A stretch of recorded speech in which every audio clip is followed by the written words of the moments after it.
नमस्कार साथियों, नंदिनी क्लासेस साहित्य चैनल में मैं डॉक्टर ए सुकृति हजारे आप सभी का बहुत बहुत स्वागत करती हूँ। दोस्तों, यदि आप मेरे चैनल में नए हैं तो चैनल को सब्सक्राइब, लाइक और कमेंट जरूर करिए ताकि आपको समय समय पर नोटिफिकेशन मिलता रहे। साथ ही आप टेलीग्राम में भी सर्च कर सकते हैं। टेलीग्राम इंग्लिश में सर्च करिएगा नंदिनी क्लासेस .साहित्य। यहाँ पे महत्वपूर्ण प्रश्नोत्तरी कराया जा रहा है जिसका आप पूरा लाभ ले सकते हैं। दोस्तों, इसके पहले हमने आज हम देख रहे हैं हिंदी निबंध के बारे में। शुक्ल पूर्व युग। शुक्ल पूर्व युग के अंतर्गत अपने भारतेंदु युग भाग 1 पिछले वीडियो में भी देखा है। प्लेलिस्ट में जाकर आप सुन सकते हैं। आज हम शुक्ल पूर्व युग के अंतर्गत द्विवेदी युग का विस्तृत अध्ययन करेंगे। द्विवेदी युग के अंतर्गत कौन कौन से कवि आते हैं उसके बारे में हम जान लेते हैं। हिंदी निबंध का द्वितीय स्थान जो है वो द्विवेदी युग में नागरी प्रचारणी पत्रिका और सरस्वती पत्रिका के प्रकाशन से प्रारंभ माना जाता है। दो पत्रिका है जिसमें नागरी प्रचारणी सभा और नागरी प्रचारणी पत्रिका और सरस्वती, दो पत्रिका के प्रकाशन से ही ये है द्विवेदी युग का उत्थान होता है। द्विवेदी युग में उन सभी भावनाओं, विचारों, शैलियों और साहित्य विधाओं का विकास और प्रसार हुआ जिनका सूत्रपात भारतेंदु युग में हो गया था। अब हम देखेंगे जब ये जिसका सूत्रपात भारतेंदु युग में हो गया था, पिछले वीडियो में हमने देखा है। तो इस समय क्या हुआ था, इस युग में हम देखेंगे कि द्विवेदी युग में विषय, शैली और विचारधारा की दृष्टि से विकास जो है वो परिलक्षित होता है। पूर्ववर्ती युग की तरह इस युग में भी भाषा, पुरातत्व, इतिहास, अध्यात्म, विज्ञान आदि पर निबंध लिखे गए। तो दोस्तों, मूलतः हम कहेंगे कि द्विवेदी युग में पुरातत्व, इतिहास, अध्यात्म, विज्ञान आदि पर निबंध लिखे गए। इस युग में हम देखेंगे कि भाषा और व्याकरण संबंधी सर्वाधिक निबंध लिखे गए। अगर ये तर्क वितर्क के लिए आए तो द्विवेदी युग में भाषा और व्याकरण संबंधी सर्वाधिक निबंध लिखे गए, तो इसको आप याद रख लीजिएगा। भारतेंदु युग में निबंध लेखन के जिन वर्णात्मक, विवरणात्मक देखेंगे, भावात्मक और विचारात्मक शैलियों का सूत्रपात हो चुका था, इस युग में उनके सूक्ष्म रूपों का विकास हुआ। किंतु इस युग में भारतेंदु युग की आत्मव्यंजक शैली का क्रमशः ह्रास हो गया था। हमने देखा है कि भारतेंदु युग में आत्मव्यंजक शैली जो है लिखा गया था, तो इस युग में जो है आत्मव्यंजक अर्थात द्विवेदी युग में आत्मव्यंजक शैली का क्रमशः ह्रास हो गया था। विचारात्मक निबंधों का सर्वाधिक विकास हुआ इस समय। द्विवेदी युग के प्रमुख निबंधकार के बारे में जानते हैं। देखिए, यहाँ पे है, इसका समय काल 1900 से 1920 ईस्वी तक है। इसके अंतर्गत हम देखेंगे कि कौन कौन से कवि हुए, निबंधकार हुए। महावीर प्रसाद द्विवेदी का नाम आता है। वहीं महावीर प्रसाद द्विवेदी के बाद आप देखेंगे कि बाल मुकुंद गुप्त, अध्यापक पूर्ण सिंह, चंद्रधर शर्मा गुलेरी, माधव प्रसाद मिश्र, गोविंद नारायण मिश्र बंधु, जगन्नाथ प्रसाद चतुर्वेदी, श्याम सुंदर दास, पदम सिंह शर्मा जी का नाम आता है। तो दोस्तों, ये यहाँ पे आप देख रहे हैं, इनका समय काल है द्विवेदी युग का 1900 से 1920 ईस्वी तक। अब देखेंगे कि महावीर प्रसाद द्विवेदी के बारे में बात करूं, इस समय जो है इन्होंने निबंध लिखे हैं वो संपत्ति शास्त्र, रसज्ञ रंजन, लेखांजलि, नाट्यशास्त्र, उपन्यास, रहस्य आदि उपन्यास लिखे हैं। तो इसके बारे में विस्तृत अध्ययन करते हैं। महावीर प्रसाद द्विवेदी के समय काल के बारे में बात करते हैं। महावीर प्रसाद द्विवेदी का 1864, नोट कर लीजिएगा दोस्तों, 1864 से 1938 तक का इनका समय काल है। पूछा जाता है, मिलान के लिए आता है कि महावीर प्रसाद द्विवेदी का समय काल तो 1864 से 1938 ईस्वी। इस समय देखेंगे कि महावीर प्रसाद द्विवेदी ने साहित्य को ज्ञान राशि का संचित कोष माना है। प्रश्न बनता है कि महावीर प्रसाद द्विवेदी ने या किसने साहित्य को ज्ञान राशि का संचित कोष कहा है, ये प्रश्न बना हुआ है दोस्तों, तो बहुत ही महत्वपूर्ण है। ज्ञान राशि का संचित कोष आचार्य महावीर प्रसाद द्विवेदी ने कहा है। अब देख रहे हैं कि पहला यहाँ पे हिंदी निबंध के प्रारंभिक एवं अनपढ़ रूप को आचार्य शुक्ल ने गद्य प्रबंध कहा है। ये भी बहुत ही महत्वपूर्ण है ये कथन। अब हम देखेंगे कि लॉर्ड बेकन के बारे में हमने पिछले वीडियो में बताया है, जानकारी दी है आपको। आचार्य महावीर प्रसाद द्विवेदी ने लॉर्ड बेकन के निबंधों का अनुवाद बेकन विचार रत्नावली शीर्षक से किया है। प्रश्न बन सकता है कि बेकन के बहुत ही महत्वपूर्ण है, बेकन विचार रत्नावली जो निबंध है उसका अनुवाद किसने किया है? तो आप ध्यान रख लीजिएगा, याद रख लीजिएगा, महावीर प्रसाद द्विवेदी का। महावीर प्रसाद द्विवेदी के निबंधों को बातों का संग्रह कहा गया है। किसने कहा है? तो ये रामचंद्र शुक्ल जी ने कहा है। बहुत ही महत्वपूर्ण है, इसको याद रख लीजिएगा। यहाँ से प्रश्न बनते ही हैं दोस्तों महावीर प्रसाद द्विवेदी से। आप लोग कमेंट करते हैं मुझे कि कहते हैं कि कौन सा विषय, ऐसा कौन सा टॉपिक है जो बहुत ही महत्वपूर्ण है। मैं आपको साथ साथ चलते ही बताते ही जा रही हूँ कि कौन कौन से प्रश्न बहुत ही महत्वपूर्ण हैं और प्रश्न किस प्रकार से बन सकते हैं और किस प्रकार के प्रश्न आए हुए हैं। तो दोस्तों अब हम बात करते हैं महावीर प्रसाद द्विवेदी के ही रचनाओं के बारे में। संपत्ति शास्त्र देख रहे हैं आप, बहुत ही महत्वपूर्ण है। ये प्रश्न आया हुआ है, संपत्ति शास्त्र किसकी रचना है। वहीं दूसरी ओर रसज्ञ रंजन भी इनकी रचना के बारे में पूछा गया प्रश्न है कि रसज्ञ रंजन किसकी रचना है। और देखिए लेखांजलि इनकी है रचना, नाट्यशास्त्र इनकी रचना है, उपन्यास रहस्य इनकी रचना है, आगरे की शाही इमारतें बहुत ही महत्वपूर्ण है, कालिदास के समय का भारत, दंडदेव का आत्मनिवेदन, भाषा और व्याकरण बहुत ही महत्वपूर्ण है। प्रश्न आया हुआ है, भाषा और व्याकरण किसकी रचना है।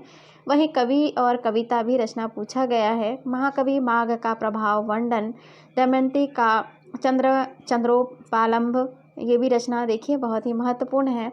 कवि बनने के लिए सापेक्ष साधन, म्युनिसिपैलिटी के कारनामे, सुतापराधे, जनकस्य दंडः, आत्मनिवेदन पूछा गया प्रश्न है, प्रभात, नेपाल।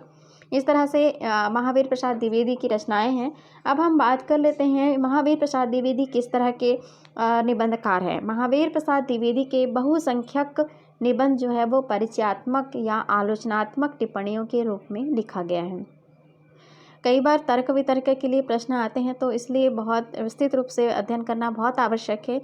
पूछा जा सकता है कि महावीर प्रसाद द्विवेदी के बहुसंख्यक निबंध परिचयात्मक या आलोचनात्मक टिप्पणियों के रूप में हैं या नहीं हैं। उनमें देखा जाएगा आत्मव्यंजन का तत्व नगण्य है। हमने आपको अभी इस वीडियो में ही थोड़ी देर पहले ही जानकारी दी है कि आत्मव्यंजक की कमी थी इसमें। तो उनमें जब हम महावीर प्रसाद द्विवेदी के रचनाओं में देख रहे हैं तो आत्मव्यंजनता का तत्व नगण्य दिखाई देता है। वहीं जब हम बातों का साहित्य का है तो ये भी आप ध्यान रख लीजिएगा। और रसज्ञ रंजन के बारे में बात करते हैं। महावीर प्रसाद द्विवेदी के निबंध संग्रहित हैं। रसज्ञ रंजन आप देख रहे हैं यहाँ पे, रसज्ञ रंजन जो है इसमें महावीर प्रसाद द्विवेदी के पूर्ण निबंध संग्रहित किए गए हैं। दोस्तों ये बहुत ही महत्वपूर्ण है रसज्ञ रंजन। म्युनिसिपैलिटी के बारे में बात कर रहे थे, पैलिटी के बारे में बात कर रहे थे, म्युनिसिपैलिटी के कारनामे। इस निबंध में हम देखेंगे कि उनकी व्यंग्य शैली का रूप देखा जा सकता है, व्यंग्य शैली इसमें है।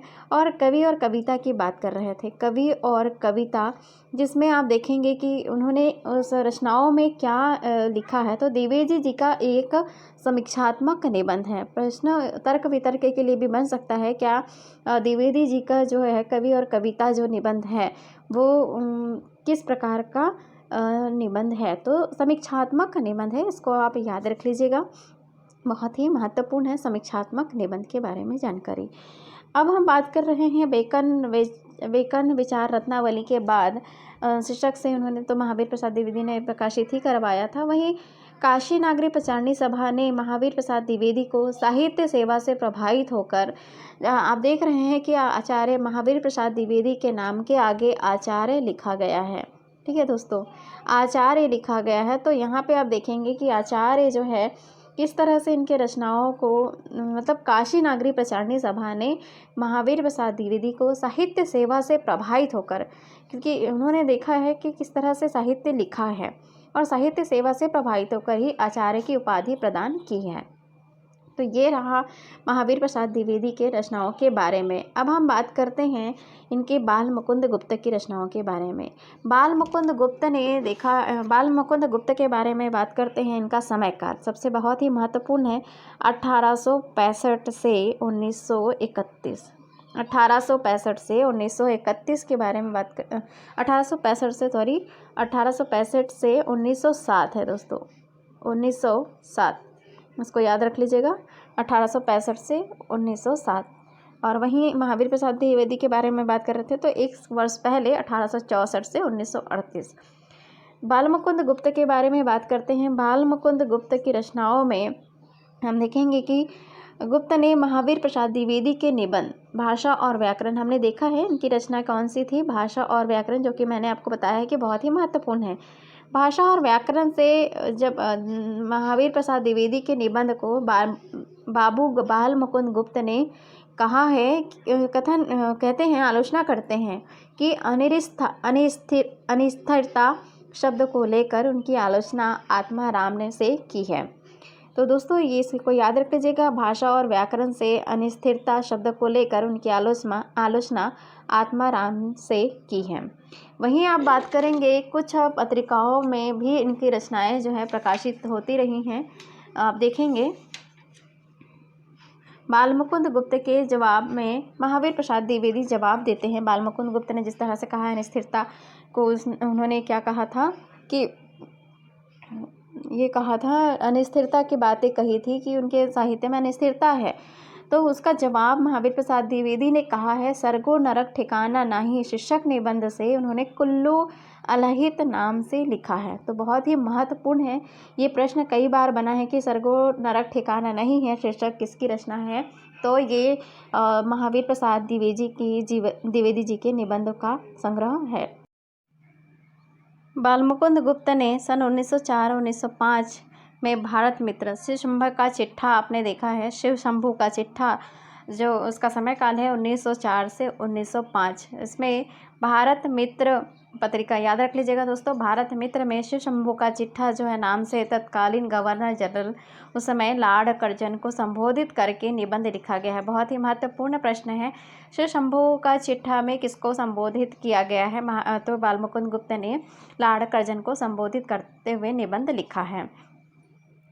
बाल मुकुंद गुप्त के निबंध जो है गुप्त निबंधावली नामक शीर्षक से प्रकाशित किया गया है। अध्यापक पूर्ण सिंह ने हिंदी के कुल 6 निबंध लिखे हैं। प्रश्न बनता है सॉरी, बाल मुकुंद गुप्त के ही बारे में और थोड़ा सा विस्तृत जानकारी ले लेते हैं। इनके निबंधों की आत्मा भारतेंदु युगीन है तो शरीर द्विवेदी युगीन है। आप इसको याद रख लीजिएगा। बाल मुकुंद गुप्त का प्रादुर्भाव भारतेंदु युग और द्विवेदी युग के संक्रमण स्थल पर एक वयस्क निबंधकार के रूप में हुआ था। इनके निबंधों की आत्मा भारतेंदु युगीन है तो जो शरीर है वो द्विवेदी युगीन कहा जाता है। भारतेंदु युगीन नवजागरण का उल्लास, राष्ट्र प्रेम, समाज निर्माण की आकांक्षा तथा द्विवेदी युगीन सधी हुई भाषा के संयोग से गुप्त जी के अपने निबंध अपनी प्रभावत्मकता में अनुपम हैं। वहीं दूसरी ओर इनके समकालीन सामाजिक राजनीतिक परिस्थितियों के यथार्थ चित्रण के साथ साथ विदेशी शासन के प्रति आक्रोश का स्वर भी इन निबंधों में मुखरित दिखाई देता है। तो इसको याद रख लीजिएगा दोस्तों कि विदेशी शासन के प्रति आक्रोश का स्वर भी इनके निबंधों में दिखाई देता है। इनके निबंधों में ललित निबंध का विकसित होता स्वरूप दिखाई देता है।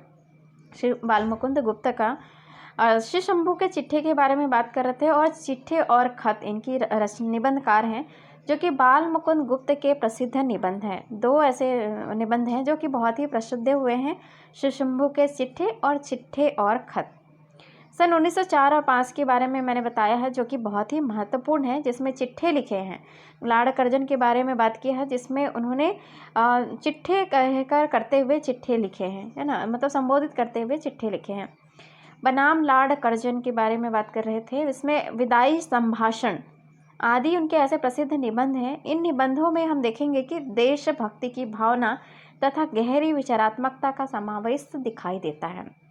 तो दोस्तों इनके निबंधों में मैंने आपको बताया है कि पहला विदेशी शासन के प्रति आक्रोश, तो दूसरा जो है देशभक्ति की भावना और गहरी विचारात्मकता का समावेश इनके रचनाओं में दिखाई देता है।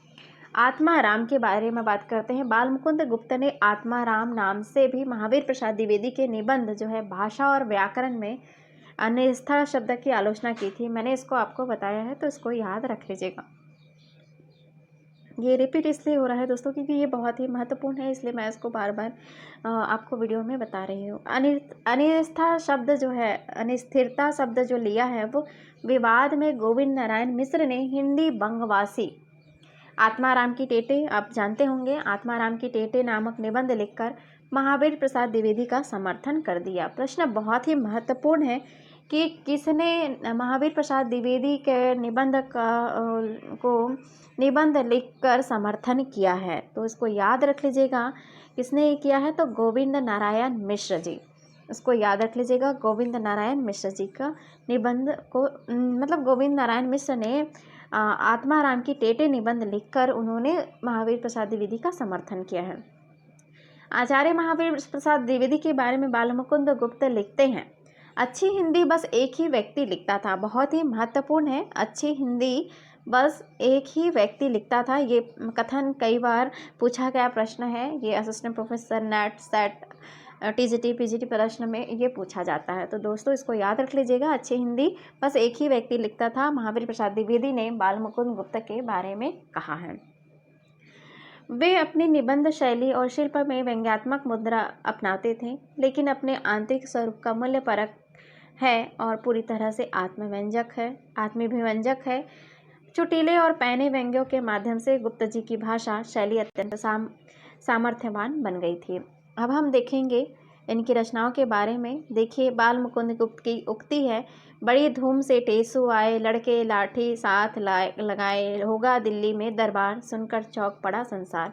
ये कथन को याद रख लीजिएगा, ये पूछा जा सकता है, बालमुकुंद की उक्ति है। इसमें आप देखेंगे कि ये बहुत ही महत्वपूर्ण है। अब हम बात करते हैं अध्यापक पूर्ण सिंह के बारे में। अध्यापक पूर्ण सिंह का समय काल सबसे बहुत ही महत्वपूर्ण है, 1881 से 1931। 1881 से 1931 ईस्वी, इसको याद रख लीजिएगा। तो दोस्तों इनके रचनाओं में हम देखेंगे कि ये द्विवेदी युगीन निबंधकार हैं और निबंधकारों में सरदार पूर्ण सिंह सर्वाधिक सशक्त निबंधकार माने जाते हैं। वहीं विषय वस्तु के धरातल पर इनके निबंध जो है वो भावात्मक निबंध हैं। जीवन की सांगोपांग और गहराई से देखने के कारण विनोद हास्य की मात्रा कम होती गई और व्यंग्य भावना के स्पर्श से तरल होता गया। उनके व्यक्ति व्यंजक ललित निबंध द्विवेदी युग की महत्वपूर्ण उपलब्धि है। इन्होंने हिंदी में कुल 6 निबंध लिखे हैं। शिव शंभू के इन्होंने लिखे हैं आचरण की सभ्यता, जो कि बहुत ही महत्वपूर्ण है। आचरण की सभ्यता इनकी रचना है। और मजदूरी और प्रेम, सच्ची वीरता, पवित्रता, कन्यादान और अमेरिका का मस्त कवि हॉल्ट हिटमैन, ये भी पूछा गया प्रश्न है। आचरण की सभ्यता, मजदूरी और प्रेम किसकी रचना है? तो ये दोस्तों बहुत ही महत्वपूर्ण है, इसको याद रखिएगा ताकि इससे प्रश्न बने तो आप इसको गलत ना कर सकें। अब हम बात करेंगे इनकी रचनाओं में। जब हम इसके बारे में बात कर रहे थे तो अब आता है चंद्रधर शर्मा गुलेरी के बारे में जानकारी लेते हैं। चंद्रधर शर्मा गुलेरी का शासन समय काल 1883 से 1922 ईस्वी, इसको ध्यान रख लीजिएगा, 1883 से 1922 ईस्वी। इनकी रचनाओं में हम देखेंगे कि इनकी रचनाएं जो है वो कछुआ धर्म, मारोसी मोहि कुंठाव है ना, और कछुआ धर्म, मारोसी मोहि कुंठाव बहुत बार पूछा गया प्रश्न है। अमंगल के स्थान, विक्रमो वर्षीय की मूल कथा आदि के बारे में इनकी रचनाओं में महत्वपूर्ण रचनाएं देखने को मिलती हैं। और द्विवेदी युग के अन्य महत्वपूर्ण निबंध कार्य के बारे में जान लेते हैं। माधव प्रसाद मिश्र के बारे में जान लेते हैं। माधव प्रसाद मिश्र का समय काल है 1856 से 1926, समय काल याद रख लीजिएगा। 1856 से 1994 समय काल याद रख लीजिएगा। रामलीला इनकी रचना है। परीक्षा, धृति, क्षमा सब मिट्टी हो गया, क्षमा सब मिट्टी हो गया इनकी रचना है। गोविंद नारायण मिश्र का समय काल याद रख लीजिएगा। 1859 से 1926 ईस्वी। इनकी रचना है प्राकृत विचार, विभक्ति विचार, कवि और चित्रकार। मिश्र बंधु के बारे में बात करते हैं। मिश्र बंधु का समय काल इसमें खैर नहीं, लेकिन पुष्पांजलि इनकी रचना है। और 1916 में सुमनांजलि के बारे में और आत्मशिक्षा इनकी रचना है। जगन्नाथ प्रसाद चतुर्वेदी गद्यमाला 1909 में लिखी गई है। निबंध निचय की बहार, पिक्चर की पूजा, अनुप्रास का अन्वेषण। बाबू श्याम सुंदर दास की रचना बहुत बार पूछा गया प्रश्न है। श्याम सुंदर दास की रचना देखिए। साहित्य की विशेषताएं, समाज और साहित्य, कर्तव्य और सभ्यता इनकी रचना है। पद्म सिंह शर्मा के बारे में देखते हैं। मुझे मेरे मित्रों से बचाओ, मुझे मेरे मित्रों से बचाओ। दयानंद सरस्वती मर गए, हिंदी के प्राचीन साहित्य का उद्धार इनकी रचना है। आचार्य शुक्ल ने गोविंद नारायण मिश्र के गद्य विधान को सायास अनुप्रास में गुथे शब्दगुच्छों का अटाला कहा है। प्रश्न बना हुआ है, सायास अनुप्रास में गुथे शब्दगुच्छों का अटाला किसने कहा है? तो आचार्य शुक्ल ने गोविंद नारायण मिश्र के रचनाओं को कहा है। तो बहुत ही महत्वपूर्ण है, इसको याद रख लीजिएगा। अब हम थोड़ा सा तथ्य के बारे में थोड़ी जानकारी और दे देते हैं। अन्य तथ्य जैसे काशी विश्वविद्यालय ने बाबू श्याम सुंदर दास की साहित्यिक सेवाओं से प्रभावित होकर, आपने देखा है श्याम सुंदर दास की रचनाएं, साहित्य की विशेषताएं, समाज और साहित्य, कर्तव्य और सभ्यता, इनके काशी विश्वविद्यालय ने जो है उन्होंने साहित्यिक सेवाओं से प्रभावित होकर डिलीट तथा तत्कालीन सरकार ने उन्हें राय बहादुर उपाधि से विभूषित किया है। डिलीट और राय बहादुर उपाधि से विभूषित किया है। वहीं गोविंद नारायण मिश्र के बारे में बात करते हैं। गोविंद नारायण मिश्र जो है, इन्होंने सार सुधा निधि पत्र में सामयिक और साहित्यिक लेख लिखा। वहीं विभक्ति विचार के बारे में बात करते हैं। विभक्ति विचार नामक छोटी सी पुस्तक है जिसमें हिंदी की विभक्तियों संबंधी अपने विचार लिखे हैं गोविंद नारायण मिश्र जी ने। आचार्य रामचंद्र शुक्ल ने इनके विषय में लिखा है, गद्य के संबंध में इनकी धारणा प्राचीनों के गद्य काव्य की सी थी। लिखते समय बाण और दंडी इनके ध्यान में रहा करते थे। पूछा जा सकता है कि बाण और दंडी जब रचना लिखा करते थे गद्य के संबंध में, मतलब लेखन करते रहे, जब निबंध लिखते रहे, तो कौन से ऐसे कवि हैं, कौन से निबंधकार हैं जिनके ध्यान में रहते थे? तो गोविंद नारायण मिश्र के बारे में आप लिख सकते हैं और रामचंद्र शुक्ल जी का कथन है। शिवपूजन सहाय के बारे में बात करते हैं, जो कि लगभग 200 निबंध लिखे हैं। शिवपूजन सहाय रचनावली 3 खंड में संकलित है। इन्हें भाषा का जादूगर, जो कि बहुत ही महत्वपूर्ण है, प्रश्न बार बार बना है कि भाषा का जादूगर किसे कहा गया है? तो भाषा का जादूगर शिवपूजन सहाय जी को कहा गया है। निराला ने इन्हें हिंदी भूषण कहा है। निराला ने इन्हें शिवपूजन सिंह को क्या कहा है? तो हिंदी भूषण कहा है। प्रश्न बनता है हिंदी भूषण किसे कहा गया है? तो शिवपूजन सिंह को कहा गया है और सहाय को कहा गया है और निराला जी ने कहा है। गद्य गीत और भाव निबंध की श्री वियोगी हरि ने ज़्यादा लिखे हैं। हरिप्रसाद द्विवेदी इनका वास्तविक नाम है। हरिप्रसाद द्विवेदी, वियोगी हरिप्रसाद द्विवेदी के नाम से जाने जाते हैं और इन्होंने गद्य और गीत लिखा है। वहीं आचार्य महावीर प्रसाद द्विवेदी के बारे में बात कर रहे थे। इनकी रचना है, आपने देखा है, नेपाल इनकी रचना है। अंत में आपको दिखाया था हमने। नेपाल, संतराम का यारकंद, गोपाल राम गहरी का चीन देश का विवरण, द्विवेदी युगीन भौगोलिक निबंध विशेषणीय, बहुत ही विशेष उल्लेखनीय है, जो कि बहुत ही महत्वपूर्ण है। तो दोस्तों, इस तरह से ये द्विवेदी युग का शुक्ल पूर्व युग के अंतर्गत द्विवेदी युग भाग 2 का वीडियो है, जिसमें आपको सारी विस्तृत जानकारी दी है। उम्मीद है आपको वीडियो पसंद आएगा। यदि चैनल उपयोगी लगे तो चैनल को सब्सक्राइब, लाइक और कमेंट जरूर करिए। शुक्रिया, धन्यवाद।